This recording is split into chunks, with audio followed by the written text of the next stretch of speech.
Live from the BDN Studios, it's Bang and Dang. That's awesome. If you don't like that, then You ain't black.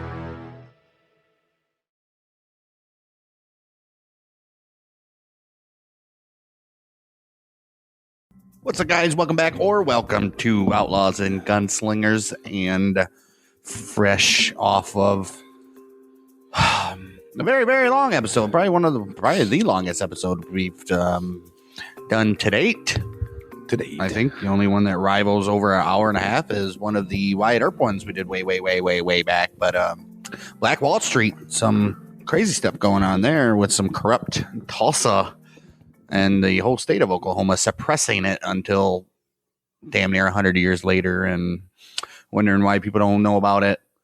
Yeah, that was stuff happened there, but that was a freaking battle. Yeah, it was a war. Well, it wasn't a battle; it was a rout, if we're talking about battle terms. But yeah, lots of people dead there. Unfortunately, moving forward, pretty much all we have to cover on this show before we get to exclusively the mafia is a bunch of mass shootings and assassinations. So it's Outlaws and Gunslingers for a reason. We have another mass shooting for you guys today. Out of for you guys, like you guys are like, yay, mass shootings. Some people are weird. We have another mass shooting here, which is the Sutherland Springs church shooting. Some people might remember this one as it was probably made a lot of headlines because one of the patrons of the church ended up shooting the guy before and pretty much stopping the shooting before he fled in a vehicle. And everybody was like, he should have had a gun. But he shouldn't have had a gun. Nevertheless, yes. Nonetheless, right. Sutherland Springs church shooting occurred November 5th, 2017. Hey, didn't realize it was a 5-year anniversary coming up. Should have waited next week for this then, huh? Whatever. Devin Patrick Kelly of New Braunfels, Texas, perpetrated a mass shooting at the First Baptist Church in Sutherland Springs, Texas. Next week. It'll be like the first. That's true. Yep. 25th anniversary. Perpetrated a mass shooting at the First Baptist Church in Sutherland Springs, Texas. Killed 26 people, including an unborn child. Oh, geez. Wounded 22 others, and then killed himself like the piece of shit that he is. Right. It is the deadliest mass shooting in Texas history and the 5th deadliest in the United States overall. It was also the deadliest in American place of worship, surpassing the Charleston church shooting of 2015, which I'm sure we'll cover, and the Waddell Buddhist temple shooting of 1991. I haven't looked into that one, but I'm sure something's there, huh? Right. Yeah, the Charleston one. Wasn't that one... that was the black church that the white kid went and acted like he wanted to be there and then shot them all up. What a jackass. Right. What a jackass. Well, as we always do, we highlight the murderer. Well, we got to know what caused it. Right. Well, this guy's name was Devin Patrick Kelly, born February 12th, 1991, and obviously passed away on the 5th of November. Was raised in New Braunfels, Texas, about 35 miles from Sutherland Springs, and attended New Braunfels High School. At New Braunfels High, Kelly had a lengthy disciplinary record. Ooh, so he's a bad kid. Usually we get these and they're like right, good kids. Good. And, yeah. Which included 7 suspensions for falsifying records, insubordination, profanity, and drug-related offense. Falsifying records. What do you do? And go change his grade from grades and shit? Yeah. Right. Jeez. One former high school classmate described him as an outcast, but not a loner, who was popular among other outcasts. He was the king of the outcasts. Right. He was a leader of them. However, a martial arts instructor who taught Kelly during that time said Kelly signed up for his class because he was being bullied and that he did not fit in. Kelly graduated in 2009 with a 2.32 grade point average. Hey, that was enough for passing. C. Below average. B. Like C, probably. Yeah, maybe. C plus or something like that. And a ranking of 260 out of 393. Damn, hey, that was a still, stupid class. Still better than 133 of those sons of bitches. That's ridiculous. Close friend from middle school through high school recalled he wasn't always a psychopath. And that over the years, we all saw him change into something that he wasn't. I wonder what happened. That'd be something with home life, or we shall see. Did he hit his head or something? Well, after graduating, he enlisted in the United States Air Force. Well, that didn't help. He served in He served in logistics readiness at Holloman Air Force Base in New Mexico from 2009 until 2014. Dang. He was married in April 2011. October 2012, he was charged with assaulting his wife and fracturing his toddler stepson's skull. Holy shit. Okay, should have been in prison already. Kidding. In response, Kelly made death threats against the superior officers who charged him, He was caught sneaking firearms onto Holloman Air Force Base. Dude, this dude should have been court-martialed and military court. Holy shit. Well, around that same time, he made threats of self-harm to a coworker. He was then admitted to Peak Behavioral Health Services, which is a mental health facility in Santa Teresa, New Mexico. This dude didn't even see no action. Well, he just screwed up in the head. Isn't there like tests you go through before you can even join the military branch, apparently? Especially the Air Force. I mean, come on. Right. Jeez, oh, Pete. June 2012. Kelly escaped from the... oh, my. Kelly escaped from the Peak Behavioral Health Services, but was soon apprehended 10 miles away at a bus terminal in El Paso. Well, the facility's director of military affairs later recalled that Kelly had stayed at the facility for several weeks until he was brought to court-martial. Yeah, so he was getting court-martialed. There you go. While there, he had expressed a desire for some kind of retribution to his chain of command. Now he's threatening his higher-ups. Right. I mean, come on, dude. Wow. And was discovered to have used computers to order weapons and tactical gear to a P.O. box in San Antonio. That's all, dude. This is, You know how they talk about those red flags before anything happens? Well, how much more redder can they get? I think they try to keep like all this stuff that happens. Probably. The military in the don't want military, yeah. shit to get out, dude. Right. Under wraps. Well, Kelly and his wife obviously divorced in October of 2012. In an interview with Inside Edition, his ex-wife said she lived in constant fear of him. Well, yeah, I only cracked your son's skull as their marriage was filled with abuse. He once threatened her at gunpoint over a speeding ticket and then later threatened to kill her and her entire family. Holy shit. Oh, my gosh, dude. It's just one sign after another. He was brought before a general court-martial on 4 charges: assault on his wife, aggravated assault on his stepson, 2 charges of pointing a loaded gun at his wife, and 2 counts of threatening his wife with an unloaded gun. In November of 2012. I don't care. The loaded gun, that's pretty much attempted murder, right? Yeah. I don't care. 2012 in November, Kelly pleaded guilty to 2 counts of Article 128 for the assault of his wife and stepson. In return, the weapons charges were dropped. Oh, jeez. He was sentenced to 12 months of confinement and a reduction in rank to Airman Basic. What the hell? He should have been thrown out of the force. Put in prison. Put in prison. And not a freaking federal prison either. Well, I'm wondering if, since he was married, they probably occurred at the base.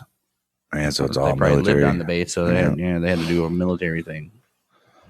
Wow. Well, he appealed to the U.S. Court of Appeals for the Armed Forces, but was unsuccessful. Yeah, should have been. 2014, he was dismissed from the Air Force with bad conduct discharge. Good. Obviously, I'm surprised it lasted another 2 years. Right. After his release, Kelly returned to New Braunfels. Oh, no, that's worse. Where he lived in a converted barn at his parents' home. Shortly after, he was investigated for sexual assault and rape and for physical assault of his then girlfriend. Oh, jeez, Pete. This dude has some anger issues. I wonder. Something's going on with Something happened. We got to figure out what happened in his childhood here. Was his daddy a beater? Who knows? 2013 statement from the women who accused Kelly of sexual assault detailed an alleged attack on her. A separate statement from Kelly's first wife, who divorced him in October 2012, Right. said that Kelly had physically abused her during the marriage. We know Obviously, that.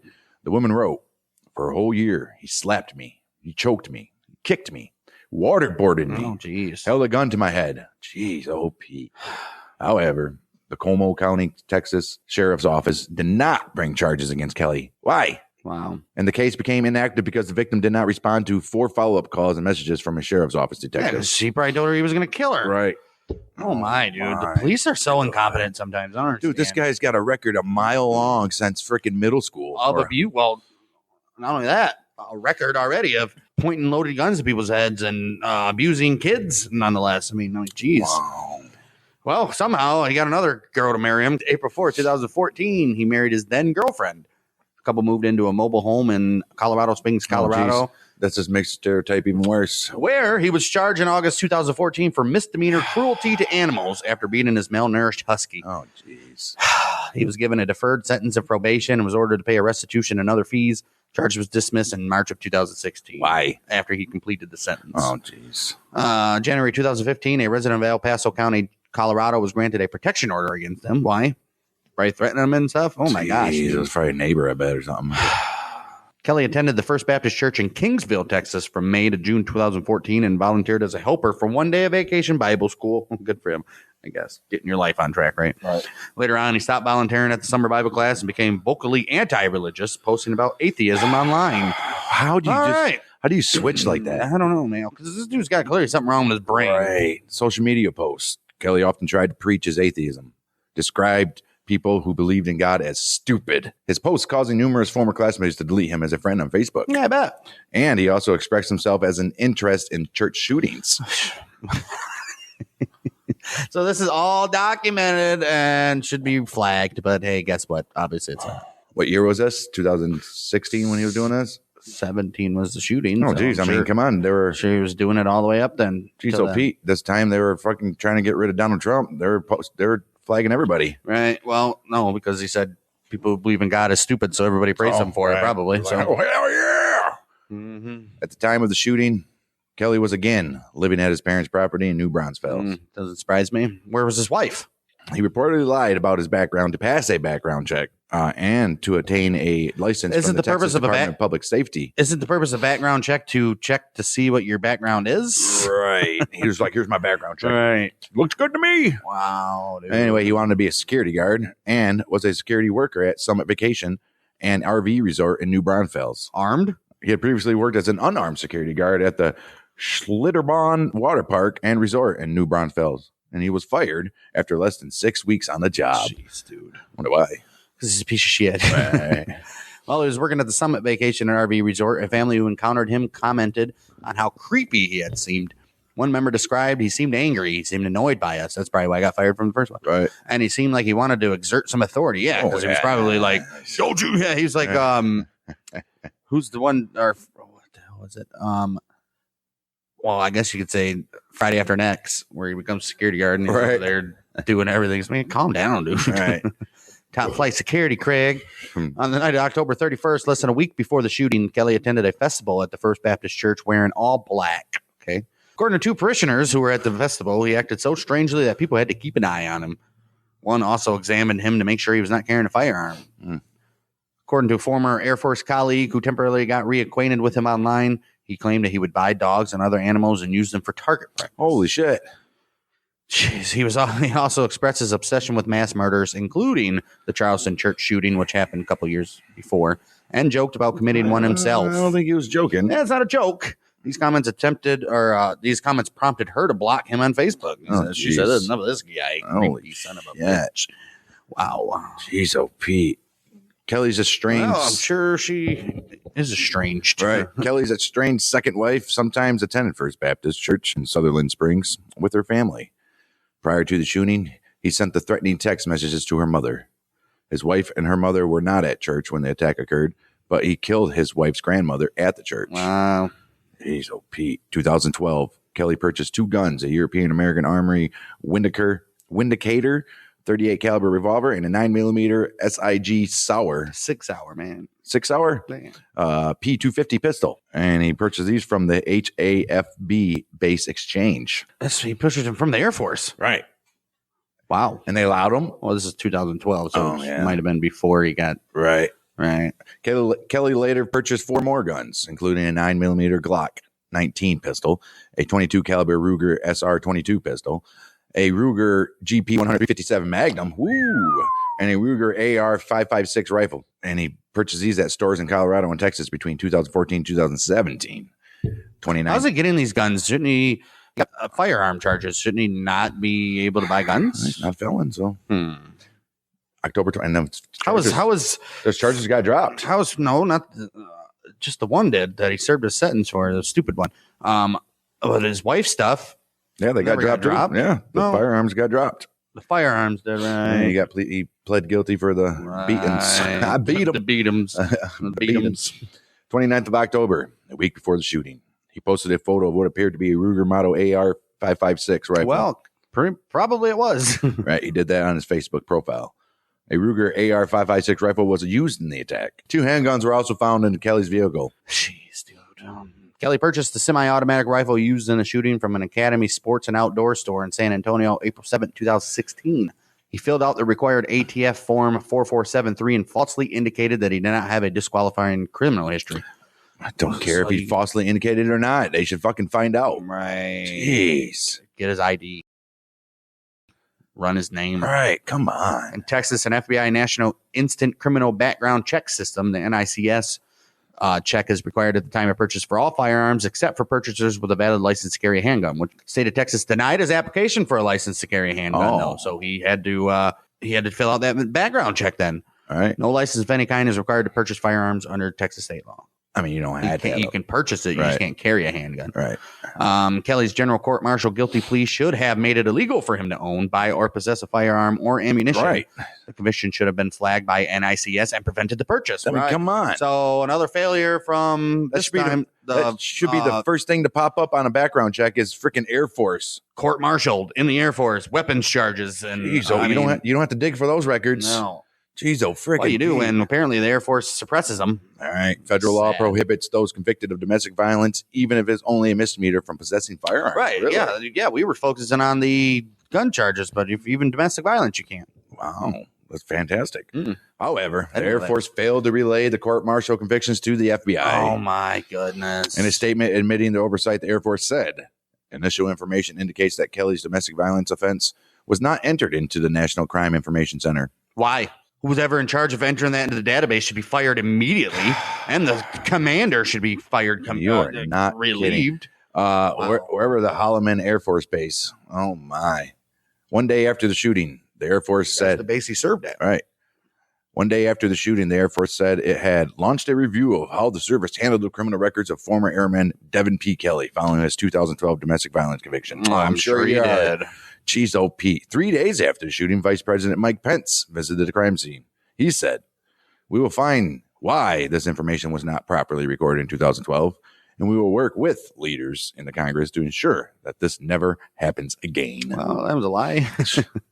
A few minutes after 11 a.m., Kelly arrived in a white SUV, and this is the morning of November 5th.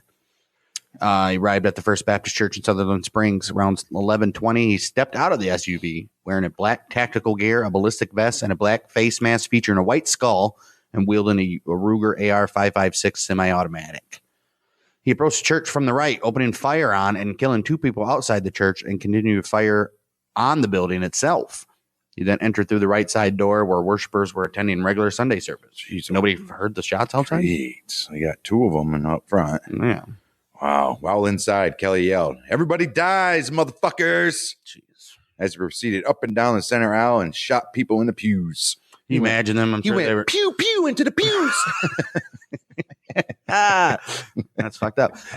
Could you imagine those people are literally probably just cowered down under the pews? It's the worst thing you could do, dude. Man, just don't sit there. No. Police found 15 empty magazines capable of holding 30 rounds each. Jeez. Authorities stated Kelly fired approximately 700 rounds during an estimated 11-minute long shooting. 700 rounds, only about 300 less than Las Vegas guy. Right. According to investigators, the shooting was captured on a camera set up at the back of the church to record regular services for uploading online. Jeez. Most churches do live streams, so lucky that wasn't live, too. Right. The footage shows Kelly methodically shooting the victims, pausing only to reload his rifle. When he's reloading his rifle, get the hell up and attack this guy. You're in Texas. Right. For goodness sakes. Well, Kelly was then confronted by and traded fire with Stephen Willeford, a local resident and former firearms instructor who was armed with an AR-15 semi-automatic rifle. Why the hell has he got that? He's taking that to church? Maybe after the one Baptist church shooting, everybody was like, "We're getting guns, dude." Willeford had taken cover behind a truck across the street from the church and shot Kelly twice, once in the leg and once in the upper left torso under his tactical gear. Nice shot. Kelly, who had dropped his rifle during the initial firefight with Willeford, fired back with a handgun before fleeing in his Ford Explorer. Willeford fired one more round as Kelly sped north on FM 539. Willeford then noticed a pickup truck pulled up to the intersection of 4th Street and FM 539, driven by Johnny Langendorf. Okay, so is he going to get in there, son of a bitch? Chase him down, baby. Willeford approached and entered Langendorf's truck on the passenger side. They then pursued Kelly at high speed for about 5 to 7 miles. Minutes. Well, could be miles too. I'm surprised they didn't charge him for that. For running after him like that? Yeah. Well, they didn't, according to Langendorf, they drove to speeds of 95 miles an hour. If this was like Portland or New York or something, they would have charged him. Sure. But this is Texas, damn it. While chasing Kelly, the men called police to report the route and direction of the chase, assuming the police were headed toward the church. They're like, sure they were. Don't go to the church, send an ambulance to the church. You guys follow us. You guys don't need to be there. During the chase, Kelly called his wife and spoke to her and his parents, informing them, "I just shot up Sutherland Springs Church. Grandma's dead." Telling his father that he was injured and thought he would not survive. Oh, he called up his wife. Called his wife and spoke to her and his parents. Man, all of them were there? I guess. Wow. Three-way call, maybe. All right. Kelly reportedly emphasized how sorry he was. Oh, shut up. Because he got shot afterwards. He knew he was dying. Oh, bleeding from his injuries, he soon lost control of his vehicle, hitting a road sign before crossing a bar ditch at the Hartfield Sandy Elm Road intersection and finally stopping about 30 feet into the field on the opposite side. Willeford and Langendorf observed that he was motionless, and police took over the scene when they arrived. Police found Kelly dead in his car with 3 gunshot wounds, including a self-inflicted head wound. Pussy. You should have just bled out. Yep. 2 handguns were found in the vehicle, a Glock 19 9mm and a Ruger SR 22 caliber, both of which Kelly had purchased. Jeez, oh, Pete. Illegally, though. Yeah. Not legally. He purchased them legally, but it was illegally. Illegally. Jeez, oh, Pete. This is kind of shit to get the Democrats going. Exactly. Like, can you see this? Mm-hmm. I get it. The attack occurred during the church's Sunday service. 26 people were killed. 22 others were injured. The dead comprised 10 women, 7 men, 7 girls, 1 boy, and 1 unborn child. 23 died inside the church, 2 outside, and 1 in the hospital. The oldest victim was 77 years old. 1 victim was 14, and was the daughter of the church pastor, Frank Pomeroy. Jeez. Who was elsewhere the day of the attack. Oh, no. He was hunting in Alaska or something, I think. Visiting pastor Brian Holcomb died with 8 family members. Oh, wow. So all of his family members that came up to watch him preach and whatever, they all died, dude. Ain't that crazy? Including an unborn grandchild, dude. This dude lost his whole family. Yeah. Being nice, saying, hey, I'll take over for your church for the weekend. Mm-hmm. Wow. Ain't that crazy? The injured victims were taken to Connolly Memorial Medical Center. Bet you they were sitting right in front. Oh, of course. And he probably, wherever the door walked in, they were probably the first ones to get shot. Jeez, old Pete, man. The injured victims were taken to Connolly Memorial Medical Center and Floresville University Hospital in San Antonio and Brooke Army Medical Center at Fort Sam, Houston. The Texas Rangers led the investigation with the FBI and the ATFE assisting. Investigators said the shooting was not motivated by racism or prejudice. Why, they were all white, weren't they? Against any religion on the first day of the investigation, but by a dispute with Kelly's mother-in-law. Well, there was no indication that anyone other than Kelly was involved in the shooting. So wait, was he separated from his wife, or estranged? It said so. Oh, they were probably like, she was probably like, this dude's a psycho, dude. Right. That's why he was back living in his mommy's barn. 2018, the family of a couple that was murdered in the shooting sued the U.S. Air Force and the Department of Defense. Hell yeah, alleging they were negligent in reporting Kelly's criminal history. Damn right, which would have prevented him from purchasing firearms. Yeah. 2021. A federal judge ruled that the federal government's negligence was mostly responsible. I think it was like 60% for the shooting. Why wouldn't they do percentages? Stupid. They were mostly responsible for the shooting, that it was jointly and severely liable for the damages that may be awarded.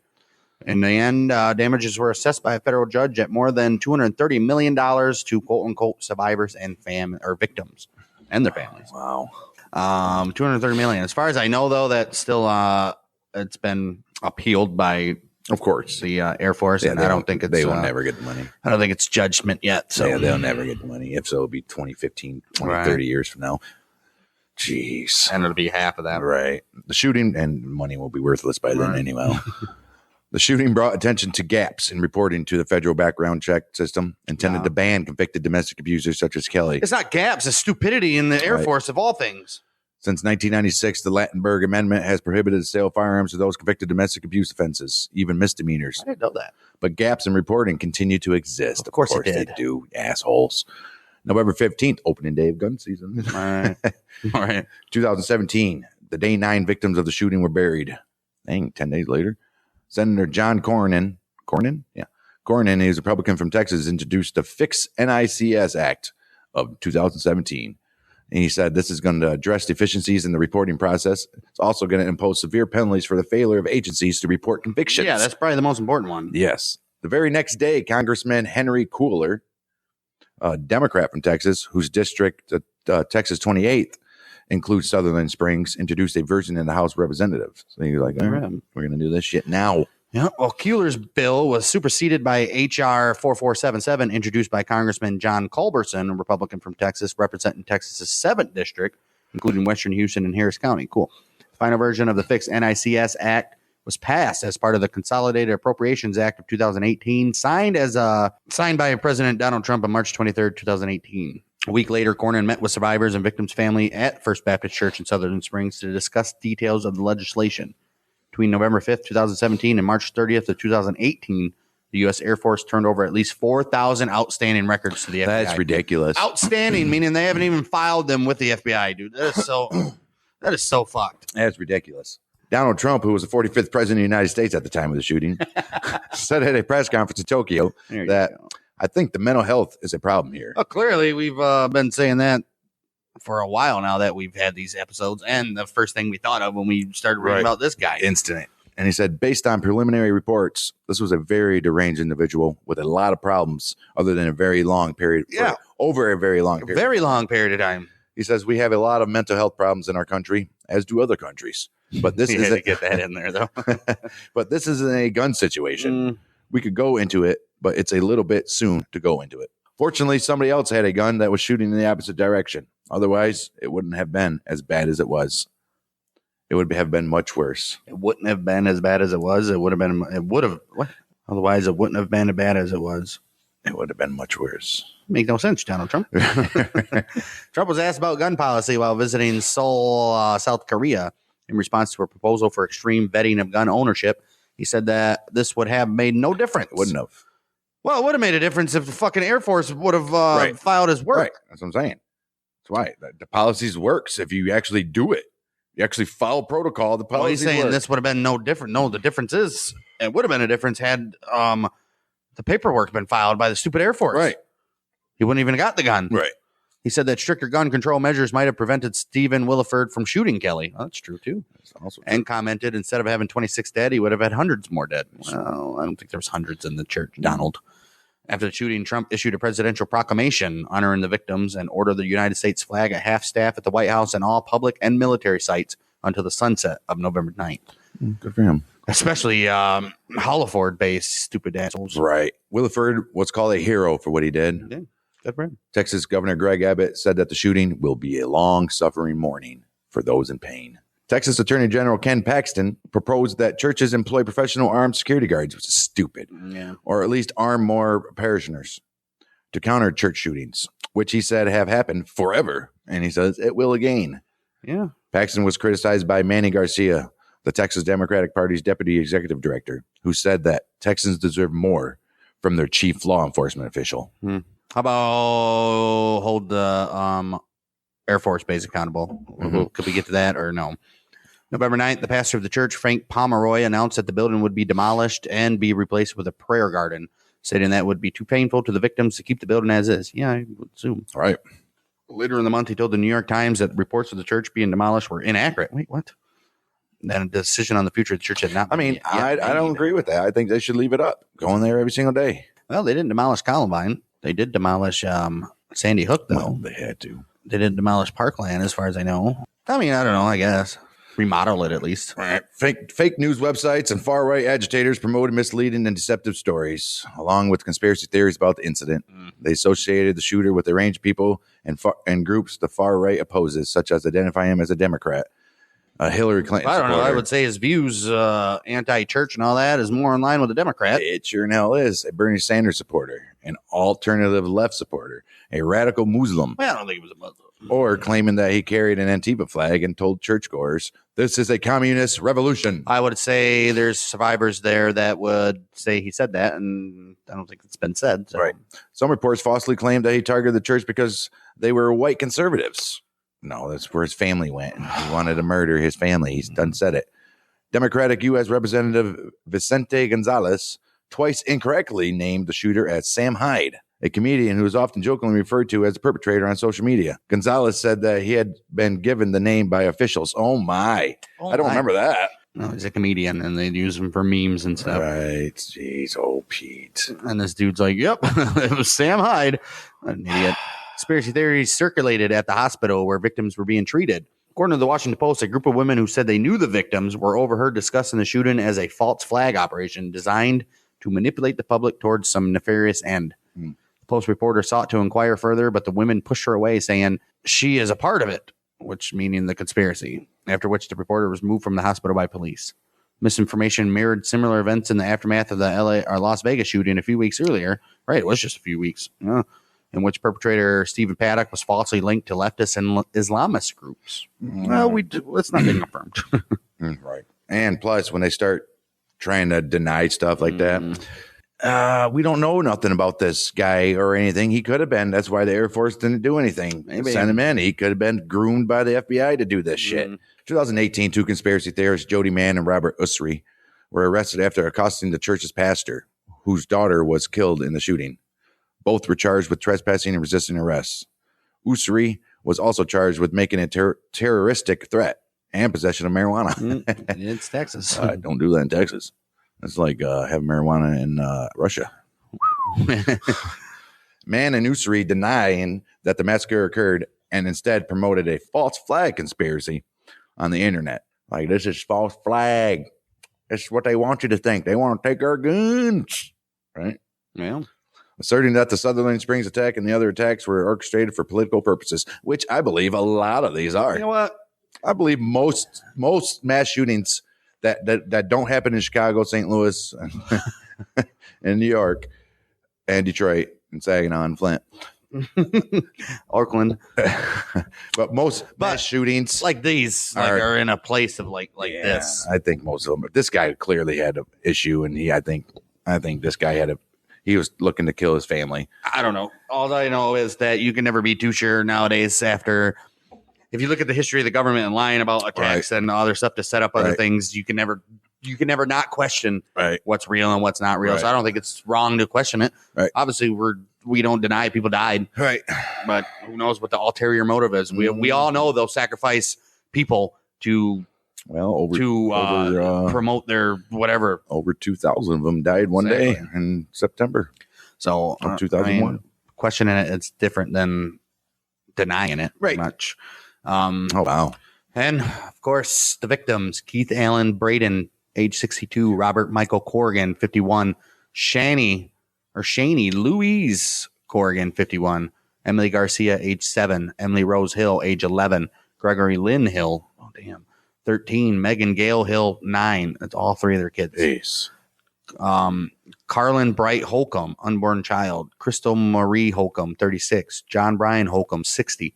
Carla Plain Holcomb, 58. Mark Daniel Holcomb, 36. Noah Holcomb, age 1. Jeez, Pete. Dennis Neal Johnson Sr., age 77. Sarah Johns Johnson, 68. Man, a lot of husband and wives. Mm-hmm.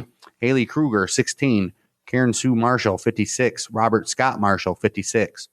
Tara E. McNulty, 33. Annabelle Renee Pomeroy, 14. Ricardo Cardona Rodriguez, 64. Therese Sagan Rodriguez, 66. Brooke Brianne Ward, 5. Joanne Looking Bill Ward, 30. Peggy Lynn Ward with a E, not related apparently, 56. And Lula Wolkinski White, age 71, all died in the shooting. How many family members, dude? A lot. At least 2 right there, and there's another one right there. Mother and a daughter, probably. And husband and wife. Family. Whole family, dude. Jeez, all 3 of their daughter or kids. Jeez, that's just crazy, man. And that Willeford guy was the only one there with a gun. Wait, the only one in his family? Yeah. Yes. Jeez, OP. That's some crazy stuff there, boys. Why was he just there without his family? First of all, maybe his family survived. Maybe his wife was there. Yeah. Yeah, crazy stuff. Looking at a list like that is like looking at the San Ysidro thing, or the church bombing in Atlanta. Yeah, that was rough. Or not Atlanta, but Alabama, where a bunch of multiples. I mean, it's crazy stuff. But this guy definitely had too many red flags. Too many. I don't know. Should never made it as far as it did. First of all, and he should have been rotted away in a prison for a few years at least for fracturing the skull of a damn kid. And that's where these conspiracies and false flag accusations come from, because they're like, this is just too. It's too blatant. How does this happen? I mean, come on. This guy and 4,000. It's not turned in by the airbase. 4,000 outstanding documents that haven't been given to the FBI. You got 4,000. So who knows what else? Other crimes, less than a mass shooting, but who knows how many other domestic violence victims and other stuff that they've prevented or could have prevented and just didn't turn it in. I mean, come on, dude. Well, there's no denying that. I can't even say there needs to be more laws or anything for obtaining firearms. I think they just need to be followed, be enacted, right? Not enacted, but they need to performed. Yes. You need to stick to the damn law, make it happen. I guess like the gun shows and all that, gun trading stuff. Yeah, that needs to be more. The gun show loophole. Yeah, that needs to be something. But there is a background check, right, at gun shows. But also, the thing is, there's still private sales. Anybody can buy a gun through private sales. Whether or not you're allowed to legally carry them is another thing.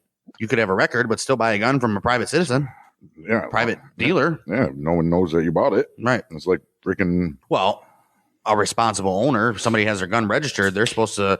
The people who sold it is supposed to go in and say, "I sold it to so and so, and this is what happened." But we know that very rarely happens, except for responsible gun owners, which are few and far between, apparently. Far and few.